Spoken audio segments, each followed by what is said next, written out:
আসুন আজ আমরা রাজা অশোক সম্পর্কে জেনে নিই। চন্দ্রগুপ্তের মৃত্যুর পর রাজা হলেন তার পুত্র বিন্দুসার। বিন্দুসারের পুত্র অশোক ছিলেন দুর্দান্ত প্রকৃতির। তিনি তার অন্যান্য ভাইদের হত্যা করে সিংহাসনে বসেছিলেন। রাজা হয়ে অশোক যুদ্ধযাত্রা করে কলিঙ্গ রাজ্য আক্রমণ করলেন। যুদ্ধের ভয়াবহ করুণ দৃশ্য, রক্তপাত, মৃত্যু তার মনকে প্রচণ্ডভাবে আঘাত দিল। অশোক বুঝতে পারলেন যুদ্ধ নয়, অহিংসা আর শান্তির পথই একমাত্র পথ।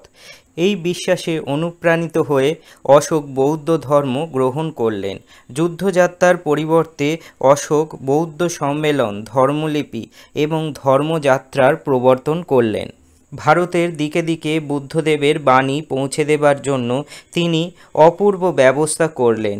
আজও তার তৈরি অসংখ্য স্তূপ, লিপি, স্তম্ভ সেসবের সাক্ষ্য বহন করে চলেছে। অশোকের সময় শিল্পকলার খুব উন্নতি হয়েছিল।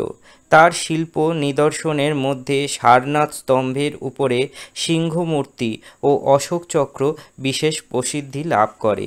সেই অশোক চক্র বর্তমানে ভারতের জাতীয় পতাকার প্রতীক রূপে ব্যবহার করা হয়। অশোকের মৃত্যুর পর সুযোগ্য শাসকের অভাবে মৌর্য বংশের পতন হয়। এই সময় ভারতবর্ষে শুঙ্গ, বাহলকি, শক, পল্লব, কুষাণ প্রভৃতি রাজবংশের রাজত্ব চলছিল।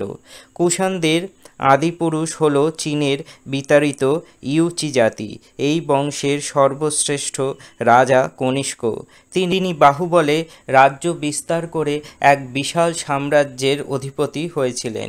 তিনি ছিলেন বৌদ্ধ ধর্মের পৃষ্ঠপোষক এবং সাহিত্য ও শিল্পের প্রতি অনুরাগী।